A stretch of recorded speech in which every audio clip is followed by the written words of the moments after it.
I stood there, clutching my white coat from the pre-med ceremony, watching the letter float to the ground between plates of half-eaten pasta and breadsticks. My mother sat silently at one of the tables, tears streaming down her face, while my younger sister Olivia watched from behind the counter, her expression unreadable.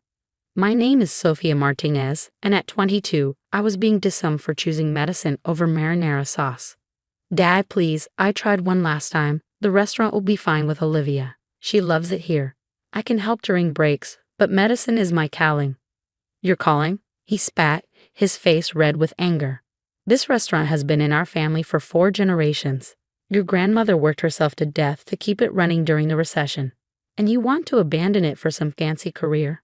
The irony wasn't lost on me. Nana had died of a treatable condition because she refused to see a doctor, choosing instead to put every penny back into the restaurant. That's what had inspired me to pursue medicine in the first place. I'm not abandoning anything, I said, trying to keep my voice steady. I'm trying to build something more, to help people. Help people? My mother finally spoke, her voice quiet but sharp. We help people every day. Every customer who walks through that door is family. But you're too good for that now, aren't you? Too smart to be just another restaurant owner. The way she said it, like being a doctor was some sort of betrayal, made my heart ache. I looked at Olivia, hoping for support, but she just shook her head slightly. She'd always been the perfect daughter, never questioning, never wanting more than what our parents had planned for us. You have a choice, my father said, his voice cold. Stay and take your rightful place in this family, or leave and never come back. We won't support this foolish dream. I looked around the restaurant, taking in the familiar scents of garlic and basil, the worn checkered tablecloths, the photos of our family spanning 4 generations on the walls. My whole life was here, but so was the memory of Nana, who might still be alive if she had access to proper medical care. I'm going, I said quietly but firmly.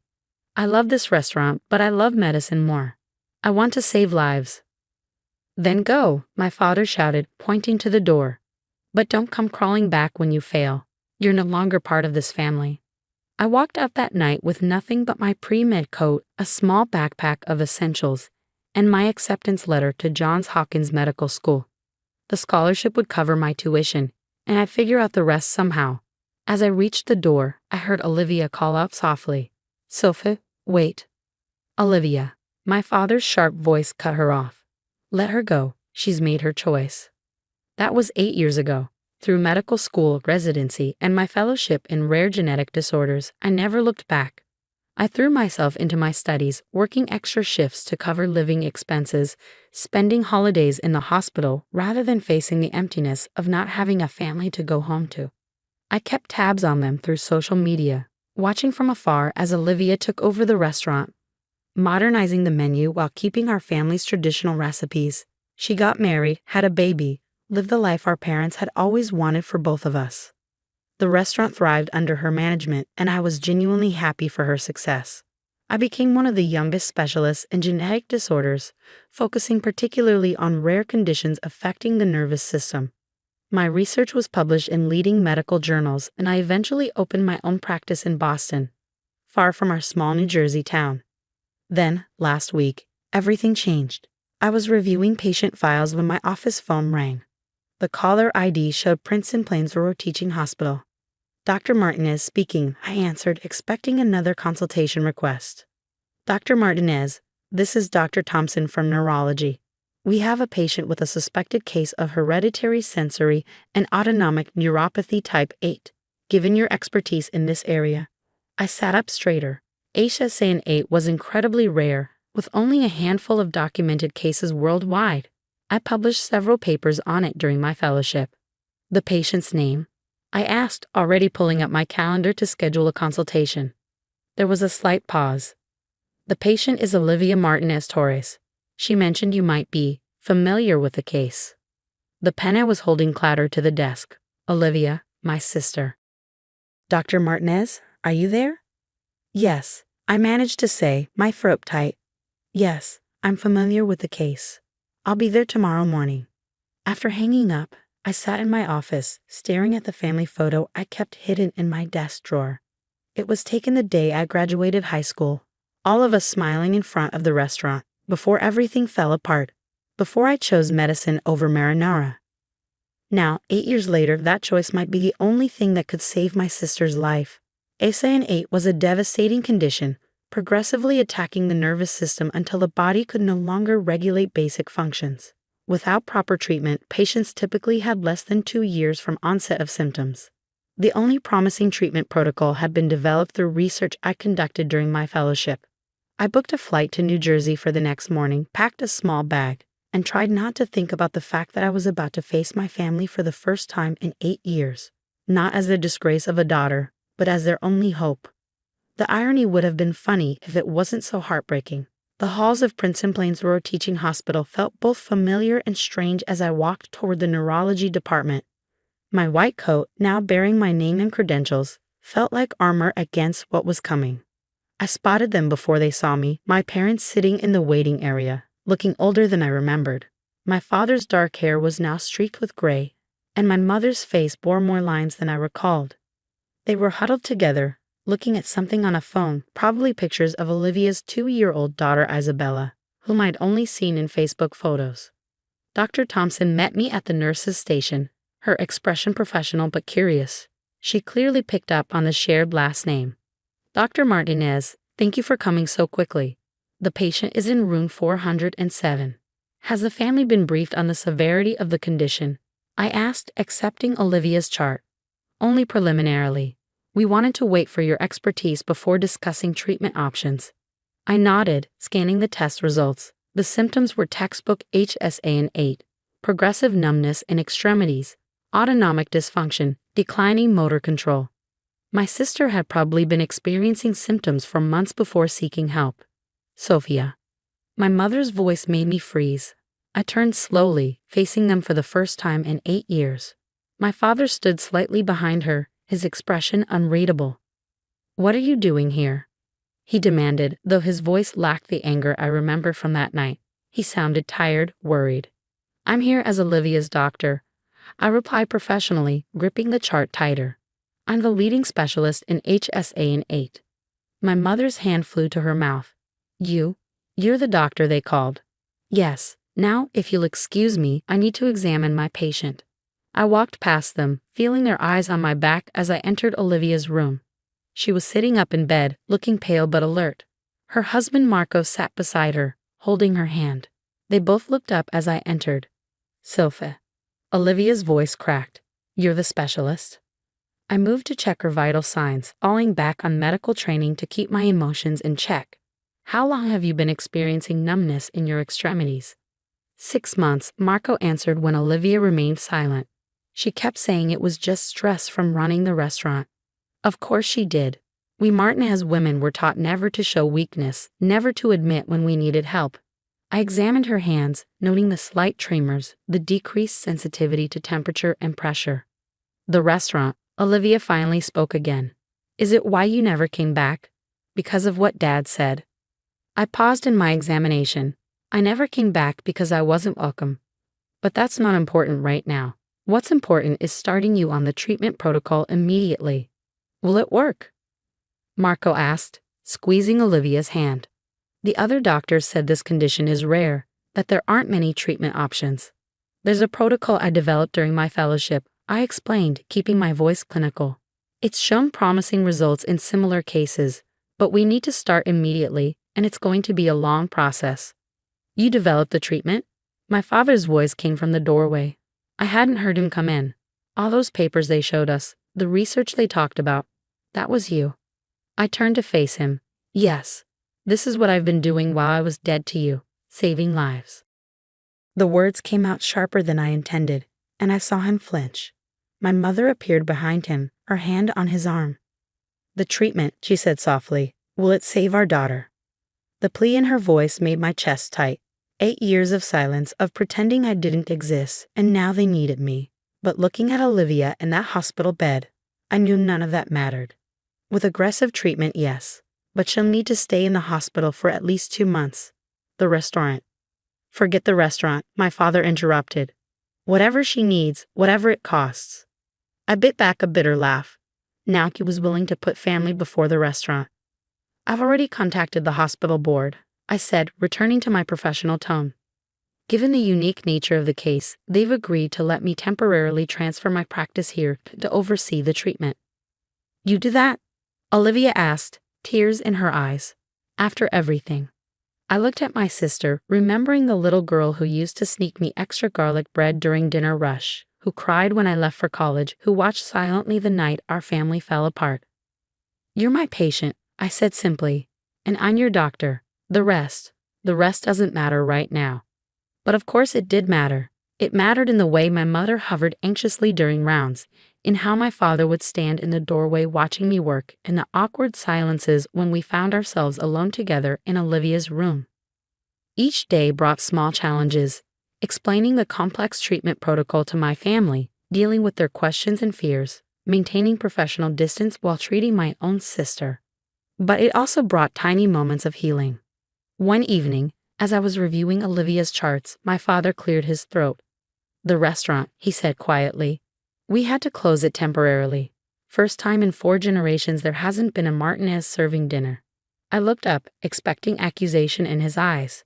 Instead, I saw something that looked almost like pride. But there's a Martinez serving, I replied, gesturing to my white coat. Just in a different way. He nodded slowly, understanding passing between us like a current.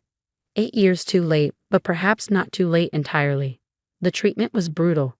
Olivia fought through painful procedures, through days of nausea and weakness, through moments of fear when it seemed like she wasn't improving.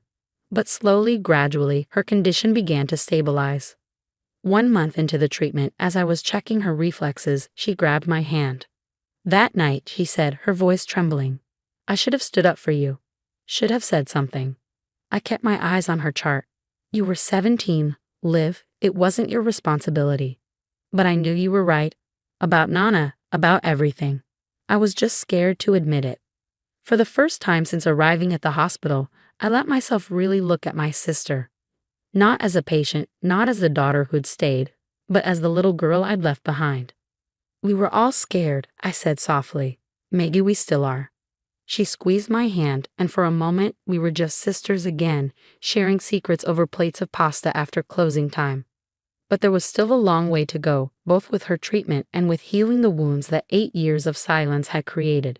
As I left her room that night, I wondered if saving my sister's life would be enough to save our family too. 3 months after beginning Olivia's treatment, I stood in her hospital room reviewing her final test results. Her nerve function had improved significantly. Her symptoms were under control, and she was ready to be discharged.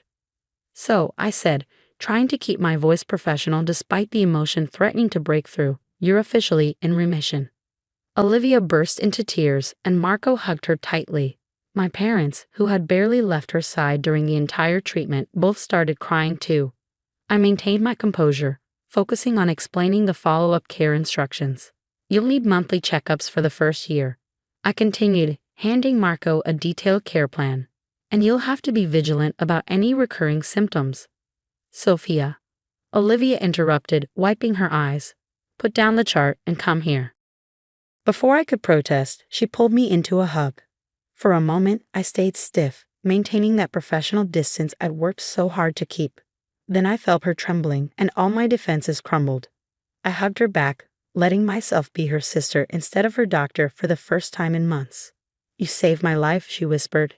You saved me even after we all turned our backs on you. I pulled back, wiping my own tears away. That's what doctors do. No, my father's voice came from behind us. That's what family does.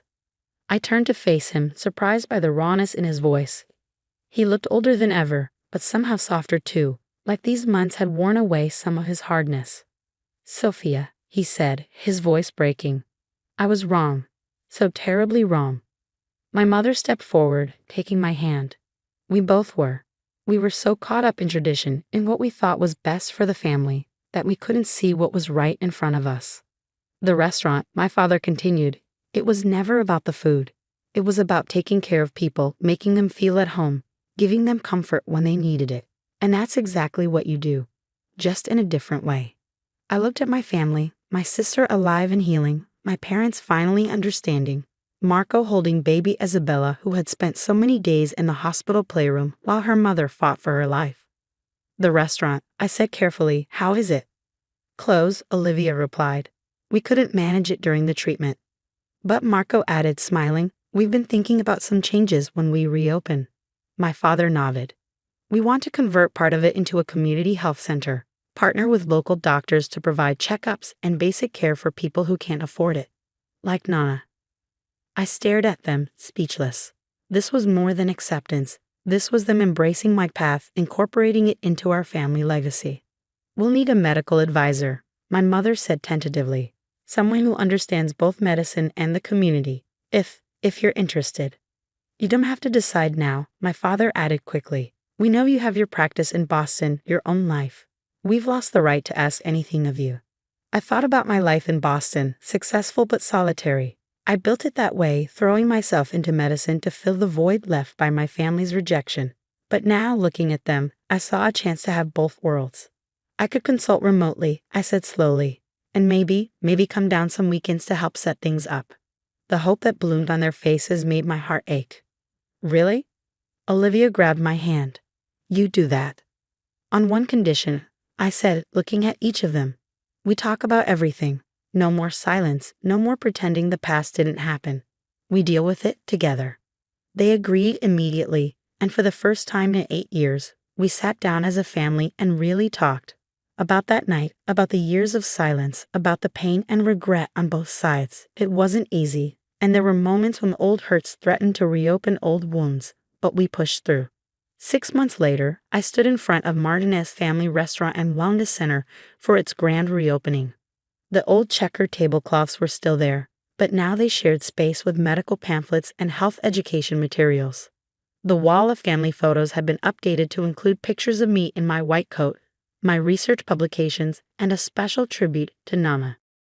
Olivia, fully recovered and glowing with health, handled the restaurant side while I coordinated with local medical students who volunteered at the clinic. My parents moved seamlessly between both worlds, proud to tell customers about their daughter, the doctor, who saved their other daughter's life. Dr. Martinez? A young girl tugged at my coat during the opening celebration. My mom says you help people get better. I knelt down to her level. That's right, and you know what? So does everyone here. Some of us do it with medicine, some with food, but we all help in our own way. Sophia, my father called from the kitchen. Stop working for a minute and come try this new recipe. I named it after you, pasta alla dottoressa. I laughed, remembering how he used to say my medical dreams were a waste of time.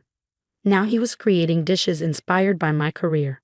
That evening, after the guests had left and the clinic had closed for the day, our family sat around our old table, sharing pasta and wine like we used to. But now there was something new in the air, understanding, acceptance, and a deeper appreciation for what family really means. To the new Martinez legacy, my father raised his glass. Medicine and marinara together at last. We all laughed and clinked glasses. As I looked around at my family, Olivia healthy and happy, my parents finally proud of both their daughters, little Isabella playing under the table, I realized that sometimes the hardest choices lead us exactly where we need to be. I still run my practice in Boston, but I come home regularly now. Home to my family, to our restaurant-turned-clinic, to this beautiful blend of old and new traditions. And every time I walk through those doors, I'm reminded that healing comes in many forms, sometimes through medicine, sometimes through food, and sometimes through the simple act of coming home and being accepted for exactly who you are. The Martinez family legacy continues not just in serving perfect pasta, but in helping and healing everyone who walks through our doors. And in the end, that's what both medicine and marinara are all about.